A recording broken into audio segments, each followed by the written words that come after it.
अस्सलाम वालेकुम। हम पोस्ट इंडिपेंडेंस हिस्ट्री को डिस्कस कर रहे हैं कि 1947 के बाद इंसिडेंट वाइज क्या क्या हुआ पाकिस्तान की हिस्ट्री में। पॉलिटिकल और कॉन्स्टिट्यूशनल दोनों हिस्ट्री को हम एक साथ लेके चल रहे हैं। इससे पहले हमने कश्मीर क्राइसिस को स्टडी किया कि किस तरह से कश्मीर क्राइसिस हुआ, दैन ऑब्जेक्टिव रेजोल्यूशन किस तरह से आई कायद आज़म की डेथ के बाद, एंड देन लियाकत अली ख़ान की असैसिनेशन हो गई। तो लियाकत अली ख़ान की असैसिनेशन के बाद किस तरह से पॉलिटिकली पाकिस्तान बहुत ज़्यादा डिस्टर्ब हुआ कि वो होल जो कायद-ए-आज़म के जाने के बाद लियाकत अली ख़ान ने काफ़ी हद तक फ़िल कर दिया था। अब उसको फ़िल करना मुश्किल हो रहा था कि 1951 से लेकर 1958 तक पाकिस्तान ने ऑलमोस्ट 6 टू 7 प्राइम मिनिस्टर जो है पाकिस्तान ने अपने चेंज किए। तो ये अगर हम देखें प्राइम मिनिस्टर इतने ज़्यादा, ये पॉलिटिकली इंस्टेबिलिटी की निशानी है कि इतना ज़्यादा आपके जो लीडरशिप है, आपकी पॉलिटिकल लीडरशिप, वो इतनी जल्दी चेंज हो, तो ये इंतहाई ज़्यादा जो वर्स्ट इंस्टेबिलिटी आपके कंट्री में, आपकी स्टेट में हो सकती है, जिसमें इस तरह से हो रहा हो। तो राइट एट दैट टाइम जब उसके बाद ग़ुलाम मोहम्मद जो है वो बने governor general after Khwaja Nazimuddin जो है वो ख़ुद प्राइम मिनिस्टर बन गए लियाकत अली ख़ान की असैसिनेशन के बाद, और ग़ुलाम मोहम्मद को जो है वो क्या बना दिया, गवर्नर जनरल बना दिया। बिकॉज इससे पहले नाज़िमुद्दीन जो है वो ख़ुद गवर्नर जनरल थे सेकंड, एंड ख़ुद वो सेकंड प्राइम मिनिस्टर बन गए और ग़ुलाम मोहम्मद को जो है वो बना दिया गवर्नर जनरल। तो उस टाइम पे बहुत ज़्यादा इंस्टेबिलिटी थी पाकिस्तान में लियाकत अली ख़ान की डेथ के बाद। तो ग़ुलाम मोहम्मद जो है वो इतनी वर्स्ट कंडीशन क्रिएट हुई कि लीडर्स ने ये सोचा, सब ने, पॉलिटिकल लीडरशिप ने, कि ख्वाजा नाज़िमुद्दीन को जो है वो रिज़ाइन कर देना चाहिए। तो उनको खुद ही ग़ुलाम मोहम्मद जो उस टाइम पे, जिनको नाज़िमुद्दीन ने ही गवर्नर जनरल बनाया था, उन्होंने उसको डिसमिस कर दिया। और डिसमिस करने के बाद उन्होंने जो है वो कॉन्स्टिट्यूंट असेंबली को भी डिसॉल्व कर दिया।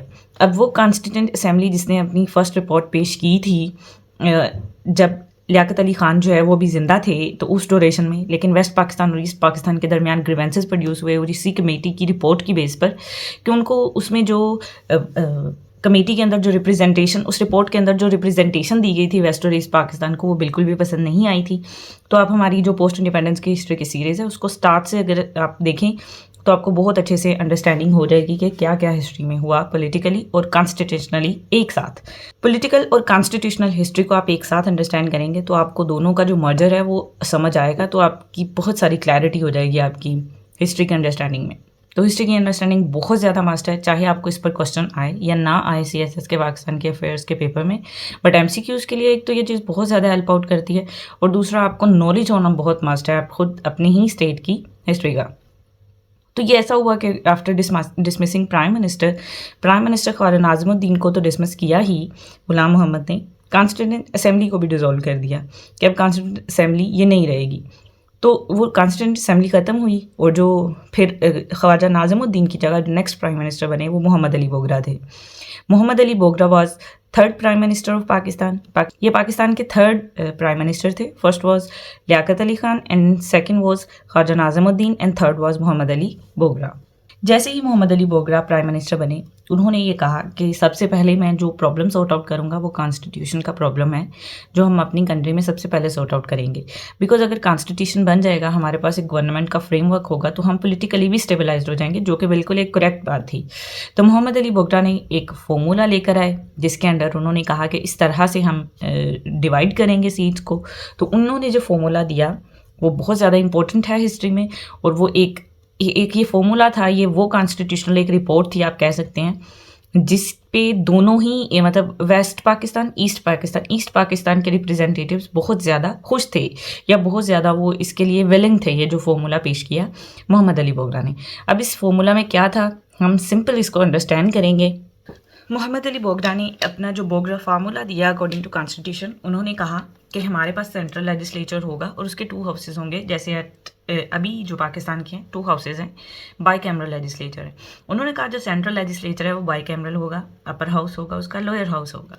वेस्ट पाकिस्तान और ईस्ट पाकिस्तान, इनको सबको एक, अगर हम प्रोविंस समझेंगे सबको एक प्रोविंसेस की बेस पर, तो वेस्ट पाकिस्तान के 4 प्रोविंसेस हैं और ईस्ट पाकिस्तान एक ही प्रोविंस है, तो अपर हाउस में इक्वल रिप्रेजेंटेशन होगी। तमाम जो प्रोविंसेस हैं उनकी 10-10 सीट्स होंगी अपर हाउस में, और अपर हाउस की टोटल 50 सीट्स होंगी। उसके बाद जो सबसे ज़्यादा इंपॉर्टेंट काम किया, उन्होंने कहा कि लोअर हाउस में हम अकॉर्डिंग टू पॉपुलेशन रिप्रेजेंटेशन देंगे।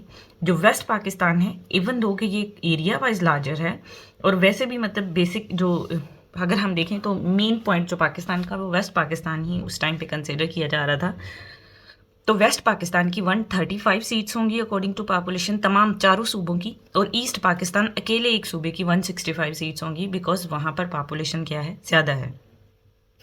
मीन्स उन्होंने अपर हाउस में इक्वल रिप्रेजेंटेशन दे दी 10-10 सीट्स के साथ, और ये कहा कि लोअर हाउस में वेस्ट पाकिस्तान जो अभी करंट पाकिस्तान है इसके 4 प्रोविंसेस हैं, और 4 प्रोविंसेस के पास टोटल 135 सीट्स होंगी लोअर हाउस में, और 165 सीट्स होंगी ईस्ट पाकिस्तान के पास।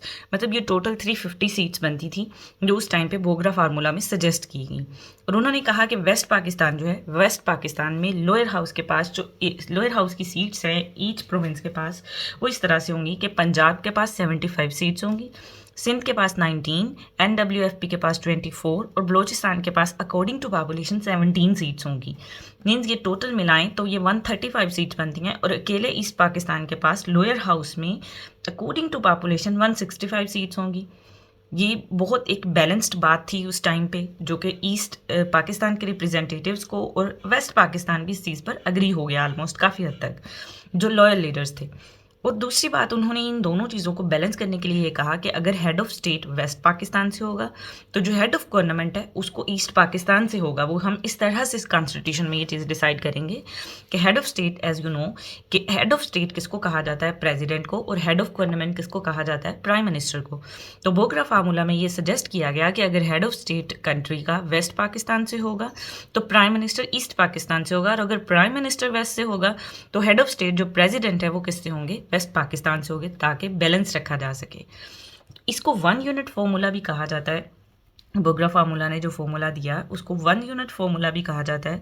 और इसमें जो दूसरी बात जिस पर बंगालीज बहुत ज़्यादा नाराज़ हुए थे, पहली कमेटी की जो रिपोर्ट है उस पर, जो लियाकत अली ख़ान के दौर में दी गई कि उर्दू और बंगाली दोनों ही नेशनल लैंग्वेजेस होंगी पाकिस्तान की। मतलब उस टाइम पे जो फर्स्ट रिपोर्ट प्रेजेंट की गई उसमें जस्ट उर्दू को ही नेशनल लैंग्वेज बनाया गया था, बट इसमें बोगरा फार्मूला में उर्दू और बंगाली दोनों को ही नेशनल लैंग्वेजेस कह दिया गया। This constitutional formula was presented before constituent assembly on October 7, 1953। तो अगर आपको है कि बोगरा फार्मूला कब प्रेजेंट किया गया या कब उसको बताया गया, तो आप कह सकते हैं कि ऑन अक्टूबर 7, 1953 में बोगरा फार्मूला को प्रेजेंट किया गया। अगर आप MPT की बात करें जो CSS से पहले होता है, एक MCQs बेस्ड क्वेश्चन पेपर जो है, उसके अलावा 1 पेपर MCQs है, तो उसमें अब जो MCQs पूछे जाते हैं उनमें जस्ट ईयर मेंशन नहीं होता बल्कि साथ डेट और मंथ भी लिखा होता है। तो आपको ये डेट, मंथ और ईयर तीनों चीज़ें तमाम इंपॉर्टेंट इवेंट्स की याद करना मस्ट है अब आपके लिए। MPT की अगर आप पास्ट पेपर्स देखें तो उसमें जस्ट इतना नहीं पूछा जाता कि किसी प्राइम मिनिस्टर ने कब स्वर्ण किया एज प्राइम मिनिस्टर, उसका ईयर नहीं बल्कि उसकी डेट भी जो है वो मेंशन की जाती है MCQs में। तो डेट भी याद करना आपके लिए ज़रूरी है, तो कोशिश करें कि आप डेट भी याद रखें। तो this was the Bogra formula कि सिंपल उन्होंने जस्ट सेंट्रल लेजिस्लेचर की सीट्स की बात की थी और एक नेशनल और लैंग्वेज की बात की थी कि इस तरह से होगी, और इस चीज़ पर जो है वो काफ़ी हद तक बंगालीज या जो ईस्ट पाकिस्तान है उसके रिप्रेजेंटेटिव्स अग्री थे। अब नेक्स्ट क्या हुआ कि तो अगर हम रिजल्ट्स देखें कि क्या रिजल्ट्स हुए बोगरा फार्मूला के, क्या कॉन्सिक्वेंसेस थे या किस तरह से उसको लिया गया पाकिस्तान में, तो Bogra formula was appreciated by different sections and both the representatives of the country, means west Pakistan और ईस्ट पाकिस्तान दोनों को ही ये जो फार्मूला है ये पसंद आया। It was discussed in constituent assembly for 13 days before the constitution could be finalised. तो इससे पहले कि कॉन्स्टिट्यूशन को फाइनलाइज किया जाता 13 डेज तक इसको कॉन्स्टिट्यूंट असेंबली में डिस्कस करते रहे।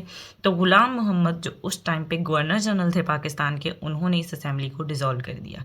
गुलाम Mohammad was 3rd governor general of Pakistan and he dissolve the assembly before it could present the constitution of Pakistan. कि 1953 में इससे पहले कि कॉन्स्टिट्यूशन प्रेजेंट किया जाता, जो असेंबली है उसको डिसॉल्व कर दिया गया। तो ये पाकिस्तान मीन्स आप देखें उन ईयर्स में कि इतने सालों में जस्ट 9 ईयर्स में आप 1947 से 1958 तक की अगर हम बात करें, ऑलमोस्ट 10.5 ईयर बनता है, तो उसमें पाकिस्तान ने अपने 7 प्राइम मिनिस्टर चेंज किए। उसमें भी 1947 से 51 तक तो वैसे ही लियाकत अली ख़ान रहे, और लियाकत अली ख़ान के बाद 1951 से 1958 तक का मोस्ट क्रिटिकल पीरियड था पाकिस्तान के लिए। और देन अगेन असेंबली जो है वो क्या हो गई, डिसॉल्व हो गई। असेंबली को क्यों डिसॉल्व किया गया? Assembly was dissolve to counter bill curtailing the power of governor general because Ghulam Mohammad was governor general, और गवर्नर जनरल की पावर्स को कम करने के लिए कि जिस तरह से गवर्नर जनरल ने पहले प्राइम मिनिस्टर को भी डिसमिस कर दिया था, तो इसकी असेंबली जो है वो उसको डिसॉल्व कर दिया गया कि कहीं असेंबली जो है वो पावर जो है गवर्नर जनरल की उसको कम ना कर दे। अब जब असेंबली डिसॉल्व हुई, असेंबली जो लेजिस्लेशन कर रही थी वो डिज़ोल्व हुई, तो प्राइम मिनिस्टर भी ख़त्म हो गए, बिकॉज उस टाइम पे यही था कि जब तक कॉन्स्टिट्यूशन नहीं बन जाता या जब तक डिसाइड नहीं हो जाता कुछ भी, तो कॉन्स्टिट्यूंट असेंबली ही एज अ लेजिस्लेशन जो है लेजिस्लेटर के तौर पर एक्ट करेगी। तो कॉन्स्टिट्यूंट असेंबली ही एक्चुअली लेजिस्लेशन कर रही थी उस टाइम पे पाकिस्तान में। तो जब वो डिज़ोल्व हुई तो प्राइम मिनिस्टर भी डिज़ोल्व हो गए। तो बिकॉज लेकिन गवर्नर जनरल उस टाइम पे गुलाम मोहम्मद ही थे। गुलाम मोहम्मद ने कहा कि मोहम्मद अली बोगरा को, मुझे आपसे कोई इशू नहीं है, आप अगेन प्राइम मिनिस्टर बन सकते हैं, बट मैं कॉन्स्टिट्यूंट असेंबली को गवर्नर जनरल की पावर्स को कम नहीं करने दूंगा। तो Mohammad Ali Bogra again sworn as prime minister on October 26, 1954। उन्होंने अगेन जो है वो, मतलब इनको एक ही इनका ड्यूरेशन गिना जाता है, बट इन्होंने दोबारा हलफ उठाया था again after dissolution of assembly की डिसॉल्विंग के बाद इन्होंने अगेन एक बार हलफ उठाया था। तो मोहम्मद अली बोगरा अगेन जो है 1954 में अगेन पाकिस्तान के बन गए प्राइम मिनिस्टर। मोहम्मद अली बोगरा के दौर में ही पाकिस्तान ने सेंटो और सैटो को ज्वाइन किया था। समझ सकते हैं कि ये सेंटो और सैटो की हम अलग से वीडियो बनाएंगे कि ये क्या ऑर्गेनाइजेशंस थी और इनको क्यों पाकिस्तान ने यूएस की बैक लेने के लिए कि यूएस हमें हेल्प आउट करेगा तमाम जगह पर, तो इन दो ऑर्गेनाइजेशंस को ज्वाइन किया, जिसका बाद में पाकिस्तान को काफ़ी ज़्यादा नुकसान भी उठाना पड़ा, बिकॉज सोवियत यूनियन जो है वो फिर बहुत ज़्यादा इसी वजह से अगेंस्ट हो गया था पाकिस्तान के। तो ये एक अलग से स्टोरी है ऑर्गेनाइजेशन की। ओके, देन फिर क्या हुआ कि in August 1955 Iskandar Mirza took over as governor general of Pakistan. Actually ऐसा हुआ कि गुलाम मोहम्मद जो है वो बहुत ज़्यादा बीमार हो गए थे और वो अपने ट्रीटमेंट के लिए आप कह सकते हैं कि वो मुल्क से बाहर थे, और वो कुछ देर के लिए एज आ केयर टेकर आप कह सकते हैं गवर्नर जनरल बना के गए इस्कंदर मिर्ज़ा को। इन अगस्त 1955 इस्कंदर मिर्ज़ा ने as a governor general of Pakistan took over कर लिया।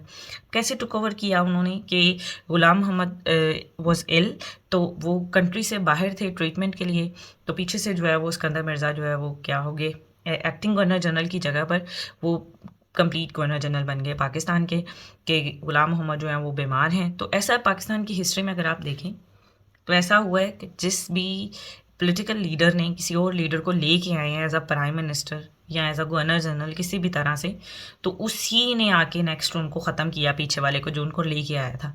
जैसे इस्कंदर मिर्ज़ा को लेके आए अगर गुलाम मोहम्मद, और गुलाम मोहम्मद को ही उन्होंने डिसमिस कर दिया, और इसी तरह से इस्कंदर मिर्ज़ा को नेक्स्ट फिर सदर अयूब, प्रेसिडेंट अयूब ने जो उनके साथ किया, तो वो भी हम नेक्स्ट हिस्ट्री में देखेंगे। तो ये आप पीछे वाली भी जैसे हमने हिस्ट्री देखी है कि गुलाम मोहम्मद को भी गवर्नर जनरल किसने बनाया था, नाज़िमुद्दीन ने, और फिर नाज़िमुद्दीन को भी डिसमिस किसने किया, गुलाम मोहम्मद ने।